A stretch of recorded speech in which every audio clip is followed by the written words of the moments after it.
부조선지자 제 65장 다윗의 너그러움 세 번째 시간입니다. 집으로 돌아온 아비가일은 나발과 그의 손님들이 큰 잔치를 배설하고 향락에 빠진 것을 보았으며 그들은 크게 취하여 그 잔치를 주정하는 장면으로 바꿔놓았다. 이튿날 아침까지 여인은 다윗과의 회견에서 일어났던 일을 남편에게 말하지 않았다.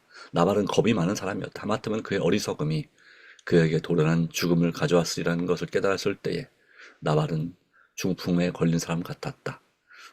나발은 다윗이 전과 같이 복수할 결심을 가지고 출격하지 않을까 하는 염려로 공포에 사로잡혀 가망이 없는 인사불성의 상태에 빠졌다. 10일 후에 그는 죽었다. 하나님께서 그에게 주신 생명은 세상의 저주가 되었을 뿐이었다. 하나님께서는 나발이 환락과 환희에 빠져 있을 때의 비유 중에서 한 부자에게 말씀한 바 같이 그에게 오늘 밤 내 영혼을 찾으리라고 말씀하셨다. 다윗은 그 후에 아비아가일과 결혼하였다. 그는 이미 한 아내의 남편이었으나 그 시대의 민족들의 풍습이 그의 판단을 그르치게 하고 그의 행동에 영향을 끼쳤다. 비록 위대하고 선량한 사람들까지도 세상의 습관을 따르는 과오를 범했다. 여러 아내와 결혼한 쓰라린 결과를 다윗은 그의 온 생을 통해 느꼈다. 다윗은 사무엘이 죽은 후 다윗은 몇 달 동안 평안히 거하였다. 다시 그는 10사람의 황무지로 갔으나 왕의 총애를 얻고자 하는 이 원수들은 왕에게 다윗의 숨은 것을 알려주었다.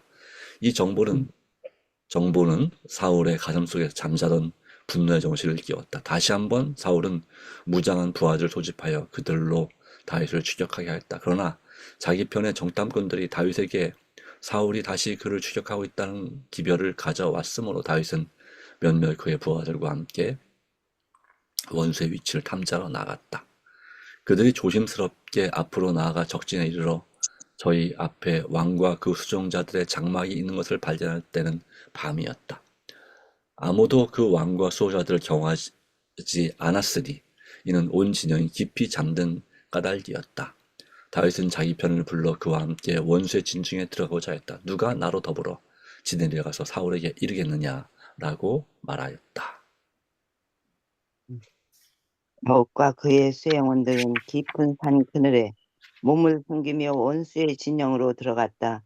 그들은 원수의 정확한 숫자를 확인하려고 하다가 마침내 사울이 자고 있는 곳까지 왔다. 그의 창은 땅에 꽂혀 있고 그의 머리 곁에는 물병이 있었다. 사울이 곁에는 그의 군대 장관 아브넬이 누웠고 그 주위에는 군사들이 잠에 도취되어 있었다. 아비새는 창을 높이 쳐들고 다윗에게 말하기를 하나님이 오늘날 당신의 원수를 당신의 손에 붙이셨나이다. 그러므로 청하오니 나로 창으로 그를 찔러서 단번에 창에 꽂게 하소서. 내가 그를 두 번째 찌를 것이 없으리라고 말하였다. 그는 허락의 말을 기다렸으나 그의 귀에는 다음같이 속삭이는 말이 들렸다. 죽이지 말라. 누구든지 손을 들어 여호와의 기름 부음 받은 자를 치면 죄가 없겠느냐? 여호와께서 사시거니와 여호와께서 그를 치시리니 혹 죽을 날이 이르거나 혹 전장에 들어가서 망하리라. 내가 손을 들어 여호와의 기름 부음을 받은 자는 치는 것을 여호와께서 금하시나니 나는 그의 머리 곁에 있는 창과 물병만 가지고 가자 하고 다윗이 사울의 머리 곁에서 창과 물병을 가지고 떠나가되 깨든지 이를 보든지 알든지 하는 사람이 없었으니 이는 여호와께서 그들로 깊이 잠들게 하셨으므로 그들이 다 잠이었더라. 여호와께서 가장 강한 자를 약하게 하시며 가장 지혜로운 자의 지각을 무디게 하시고 가장 조심스러운 자의 솜씨를 좌절시키는 것이 얼마나 쉬운 일인가. 다윗은 진에서 멀리 떨어져 안전하다고 생각되는 곳에 이르렀을 때 산 꼭대기에 올라가 백성들과 아브넬에게 큰 음성으로 와서 말하기를 네가 용사가 아니냐? 이스라엘 중에 너 같은 자가 누구냐? 그러한데 네가 어찌하여 네 주왕을 보호하지 아니하였느냐? 백성 중 한 사람이 내 주왕을 죽이려고 들어갔었느니라. 네 네 행한 일이 선치 못하도다. 여호와께서 사시거니와 여호와의 기름 부음을 받은 너의 주를 보호하지 아니하였으니 너희는 마땅히 죽을 자니라. 이제 왕의 창과 몰병이 어디 있나 보라. 고하였다. 왕은 다시 그 입술로 내가 범죄하였도다. 내 아들 다오사 돌아오라. 네가 오늘 내 생명을 귀중히 여겼은즉 내가 다시는 너를 해하려 하지 아니하리라. 내가 어리석은 일을 하였으니 대단히 잘못되었도다 하고 고백하였다.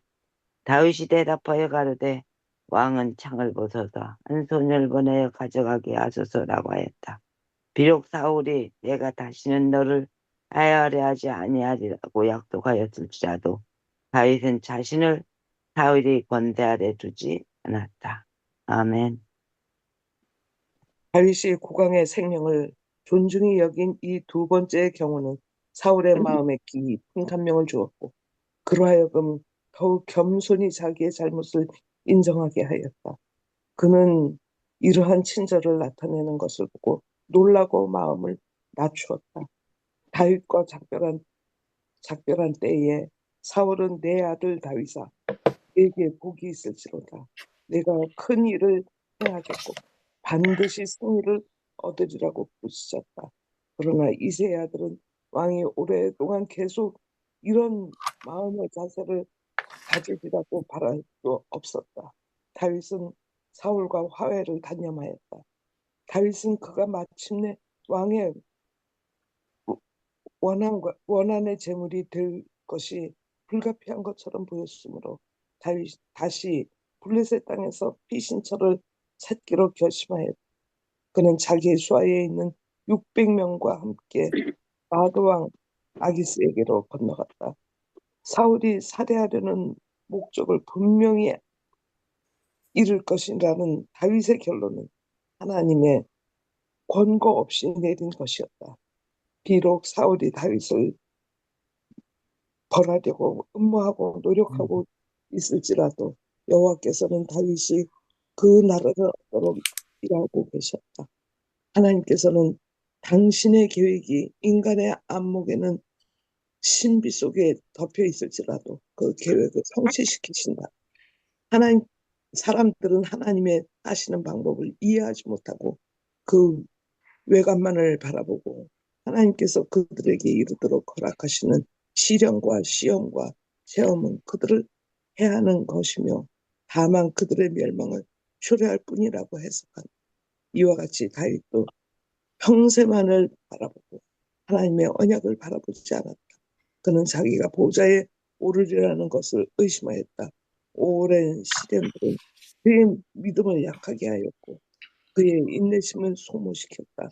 여호와께서는 다윗을 이스라엘의 가장 큰 원수 블레셋 사람에게 보호를 받도록 보내지 않으셨다. 이 민족은 그의 가장 큰 원수로 끝까지 남아 있었으나 다윗은 자기가 곤궁한 때에 도움을 얻으려고 그들에게로 도망하였다. 그는 사울을 섬기는 자들을 전혀 믿지 못하여 자신을 그의 백성의 원수인 블레셋 사람의 지배에 맡겼다. 다윗은 용감한 장수요 자신이 현명하고 성공적인 전사임을 나타내 보였으나 블레셋 사람에게로 갔을 때에 그는 자신의 이익에 직접 반대되게 행동하였다. 하나님께서는 다윗을 명하여 유다 땅에서 당신의 길을 세우도록 하셨으나 그는 다윗 믿음의 부족으로 하나님의 명령이 없는데도 그 임무를 버리고 그 자리를 떠났다. 하나님께서는 다윗의 불신으로 모욕을 당하셨다. 블레셋 사람들은 사울과 그의 군대보다도 다윗을 더 두려워했다. 다윗은 자신은 블레셋 사람의 보호 아래 됨에도 자기 백성의 약함을 그들에게 드러내었다. 그리하여 그는 이 냉혹한 원수들이 이스라엘 백성을 압제하도록 격려하였다. 다윗은 얼마나 하나님의 백성을 방어하도록 이런 부흥을 받았으며 여호와께서는 당신의 종들이 당신의 백성의 약점을 나타내거나 그들의 행복에 대한 무관심함을 보이므로 악인들을 격려하지 않기를 원하셨다. 더욱이 그의 동포들로 하여금 그가 이방인의 신들을 섬기기 위해 이방 나라로 갔다가 인상을 받게 하였다. 그는 이 일로 인하여 그의 행위로 오해할 여자를 주었고 많은 사람이 그들에게 해가 되는 편견을 가지게 되었다. 다윗은 사탄이 그러하여 하고자 갈망하던 바로 그 일을 하게 되었다. 그리고 블레셋 사람 중에서 피난처를 구함으로 다윗은 하나님과 그분의 백성 원수들에게 대한 화를 안겨주었다. 다윗은 하나님을 예배하는 일에 버리거나 하나님의 사업에 대한 그의 헌신을 그치지 않았으나 그의 신성의 안전 문제에 대하여 하나님께 대한 그의 신내심을 도림으로 하나님께 당신의 종들이 소유하기를 바라시는 정직하고 충성스러운 본성을 더럽혔다. 다윗은 블레셋 왕의 친절한 영접을 받았다. 이후에 한편으로 그 왕이 다윗을 좋아했기 때문이었고 다른 편으로는 한 히브리인이 자기의 보호를 구한다는 것을 그의 허영심은 지극했기 때문이었다. 다윗은 아기스의 지배하에서 밀고에 대해 안정감을 느꼈다. 그는 그의 가족들과 식구들과 모든 소유를 가져갔으며 그의 부하들도 그렇게 했다.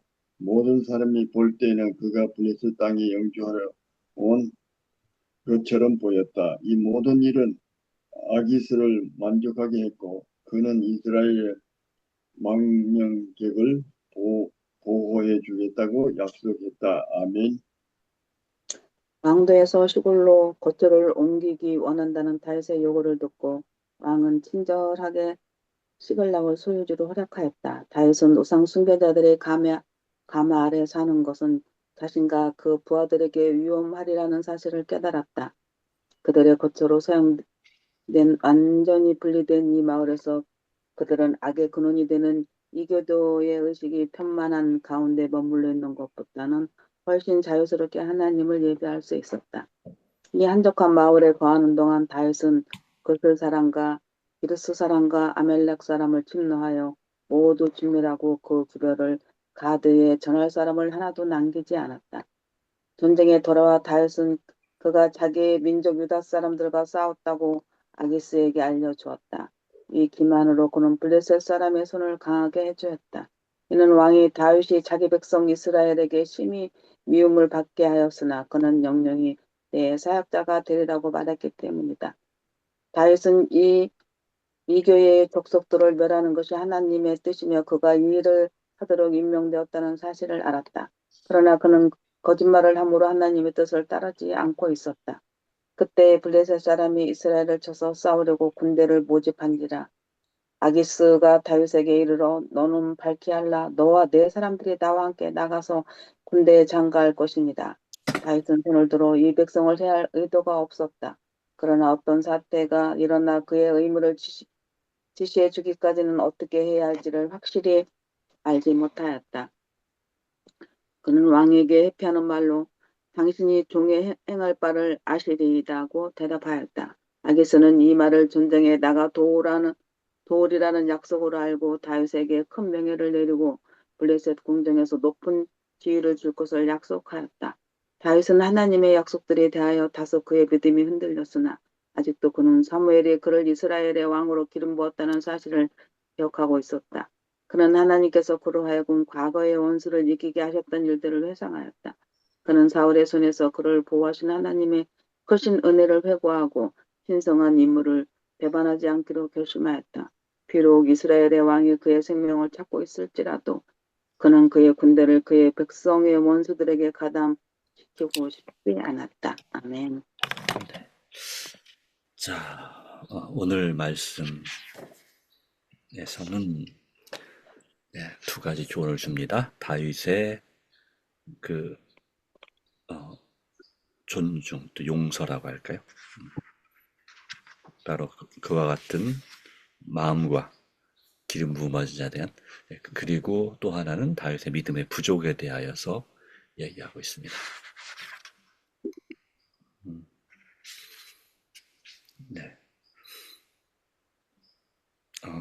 물론 제 처음은 이제 나발의 죽음을 얘기하고 있습니다. 그러니까 하나님의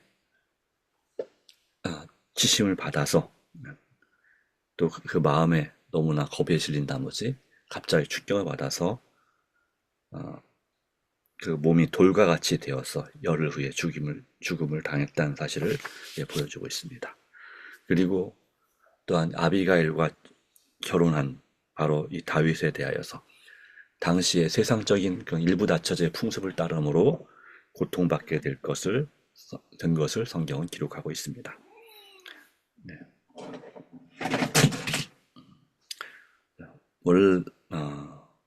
자, 그리고 그것은 분명히 잘못임을 보여주고 있죠. 그러므로 오늘날에도 우리나라도 그런 것처럼 일부 일처제가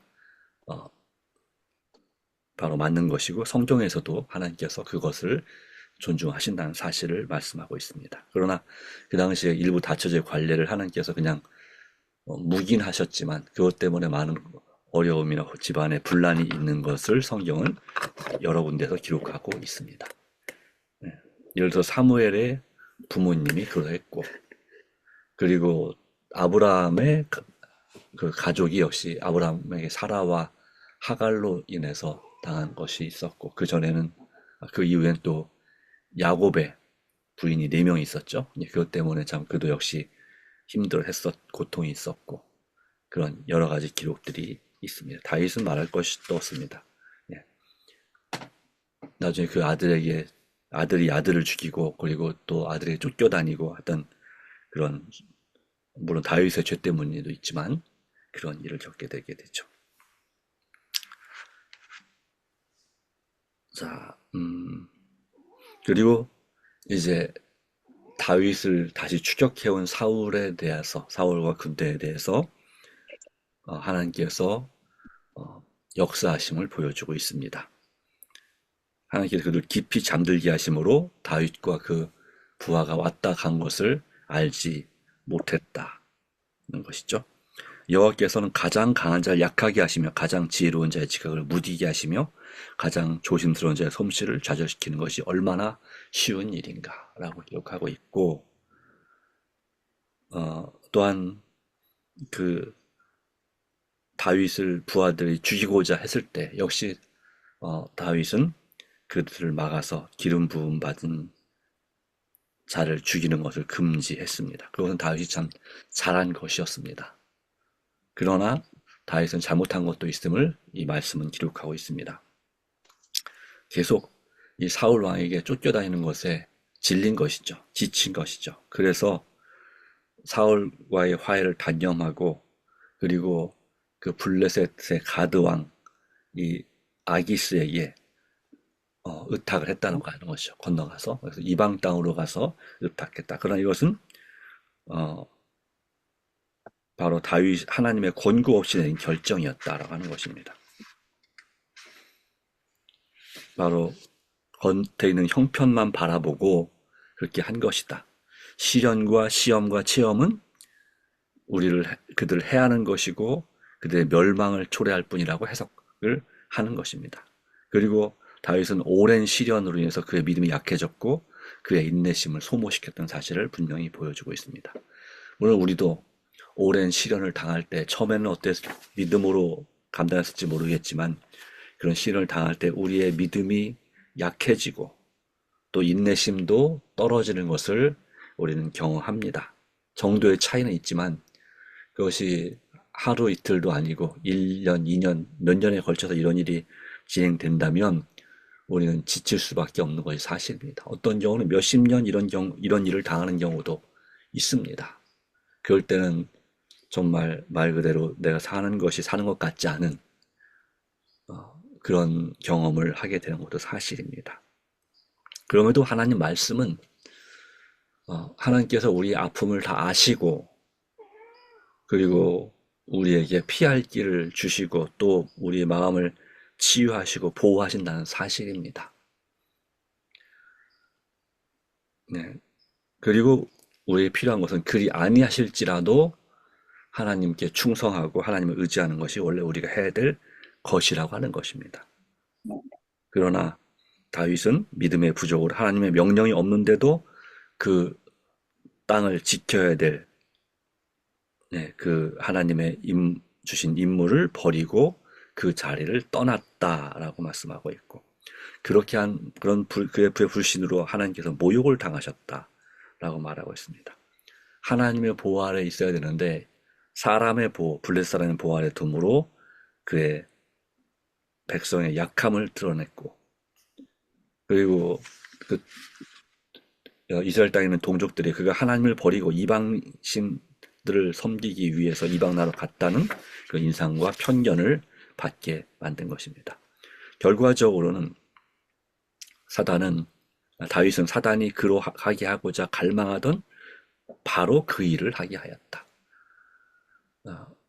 우리가 믿음이 흔들릴 때 알지 못하는 사이에 우리는 하나님이 원하시는 일을 버리고 사탄이 원하는 그런 선택을 하는 경우가 참 많이 있다 하는 것입니다. 아무리 그것이 내 자신의 보기에 정당하게 보일지라도, 내가 잘한 것처럼 보일지라도 종종 나의 선택과 나의 성질을 이기지 못한 그런 행동은 결과적으로는 사탄이 우리에게 하고자 갈망하던 바로 그 일을 하게 되는 것이라고 말씀하고 있는 것입니다. 물론 다윗은 하나님을 예배하는 일을 버리거나 하나님의 사업에 대한 헌신을 그치지는 않았습니다. 그러나 그의 신상의 안전 문제에 있어서 하나님께 대한 그의 신뢰심을 버림으로 하나님께서는 당신의 종들이 소유하기를 바라시는 정직하고 충성스러운 품성을 더럽혔다라고 말씀은 기록하고 있습니다. 안전 문제에 있어서 할 수 있는 최선을 다해야 되겠지만, 그러나 사람을 의지하지 않고 하나님을 더 의지하는 것이 진정한 안전의 비결이라는 사실을 우리는 기억해야 될 줄로 믿습니다. 그리고 또한 그런 가운데 이 다윗은 또 거짓말도 하게 되고 이렇게 되죠. 하나님의 약속에 대해서 이 마지막 말씀을 여치 바랍니다. 다소 그의 믿음이 흔들렸으나 아직도 그는 사무엘이 그를 이스라엘 왕으로 기름 부었던 사실을 기억하고 있었다. 그리고 하나님께서 그로 하여금 과거 원수를 이겼던 일을 회상하고 사울의 손에서 그를 보호하신 하나님의 크신 은혜를 회고하고 신성한 인물을 배반하지 않기로 결심하였다라고 했습니다. 그러니까 시글락이란 그 도시성에 거하면서 이렇게 하나님을 섬기는 일을 계속했다는 사실을 보여주고 있지만, 그럼에도 불구하고 다윗의 하나님께 묻지 않은 이와 같은 선택은 하나님의 그에게 말한 명령은 바로 이스라엘 땅에 계속 머물러라는 하는 것이었으나, 이 사울 왕의 추격에 지친 이 하나님께 묻지 않고 이방 땅으로 피신한 그 선택은 그의 가족들에게 하마터면 치명적인 위험을 가져다 줄 뻔했습니다. 이제 블레셋과 이스라엘 사이에 전쟁이 일어나서 바로 그들이 참전했다가 블레셋 방백들, 지도자들의 반대로 다시 전쟁터를 떠나서 돌아왔을 때, 전쟁을 하지 않고 돌아왔을 때 바로 그들이 임시로 살고 있던 시글락 도성이 불타고 그 모든 가족들이 사로잡혀 갔음을, 그리고 능욕을 당하였음을 뒤늦게서 깨닫게 된 것이죠. 물론 하나님의 은혜로 그들을 한 명도 목숨을 잃지 않고 다 되찾아왔지만 그 며칠 동안 그 가족들이 당한 그런 수모는 이루 말할 수 없었을 것입니다. 바로 그런 일이 다윗이 블레셋 땅에 가지 않았더라면 당하지 않아도 됐을 일이었지만, 하나님께 여쭙지 않고 자기의 선택을 따라서 행동했을 때 우리는 우리가 당하도 되지 아니할 환난이나 고난을 스스로 당하는 경우도 종종 많이 있다고 하는 것입니다. 물론 그럼에도 불구하고 거기 하나님의 크신 은혜가 있음을 우리는 또 감사할 수 있습니다. 그리고 우리는 다윗처럼 하나님을 의지하고 다시 회개할 수 있음을 우리는 기억해야 합니다. 하나님의 도우심이 늘 함께 하시고 우리로 하여금 신실한 흔들리지 않는 믿음을 주시기를 간절히 바랍니다. 하나님 아버지, 오늘 우리에게도 역사하시는 은혜를 인하여 감사합니다. 우리도 이 다윗의 경험을 통해서 다윗 같은 사람도 믿음이 흔들리는데 우리가 흔들리는 것은 당연할 수 있다라고 위로받지만, 그런 반면에 교훈은 그렇게 흔들리는 믿음을 갖지 않고 끝까지 하나님 앞에 정직하고 충성스러운 사람이 되어야 된다는 사실을 교훈으로 받았습니다. 오직 우리가 어떠한 사람이 되어야 마땅할까요? 오직 하나님께서 우리에게 깨우쳐 주시고 매 순간순간마다 내 스스로 선택하거나 다른 사람에게 묻는 대신에 먼저 하나님의 지혜를 구하고 무엇이 가장 좋은 선택인지를 주께서 알려주실 때에 믿음으로 따라가는, 끝까지 믿음으로 따라가는 우리가 되게 하여 주시옵소서. 우리가 날마다 말씀과 기도로 살지 않으면 우리의 믿음은 흔들릴 수밖에 없습니다. 그리고 사탄은 우리를 어떻게든지 바로 그가 원하는 그 일을 하고자 우리를 유혹하고 우리를 흔들어 놓고 있습니다. 오주님, 그래 우리도 모르게 그런 사탄이 원하는 죄를 지은 적이 얼마나 많은지요. 그러나 주님, 다시 한번 우리는 사탄이 갈망하는 일이 아니라 하나님께서 진정을 원하시는 그 일을 하기로 결심합니다. 하나님 아버지, 오직 성령으로 충만케 하시고 도와주시고 우리 자아를 굴복하오니 받아주시고 오직 예수님을 높이는 우리 삶이 되도록 역사하여 주시옵소서. 오늘 우리가 드리는 간절한 기도 가운데 역사하시고 은총을 베풀어 주시옵기를, 오늘도 주님과 동행하는 하루 되게 하시고 안식일을 기쁘게 맞이하는 그런 하루가 되게 하시기를 그리스도이신 예수님의 이름으로 간절히 기도합니다. 아멘. 아멘.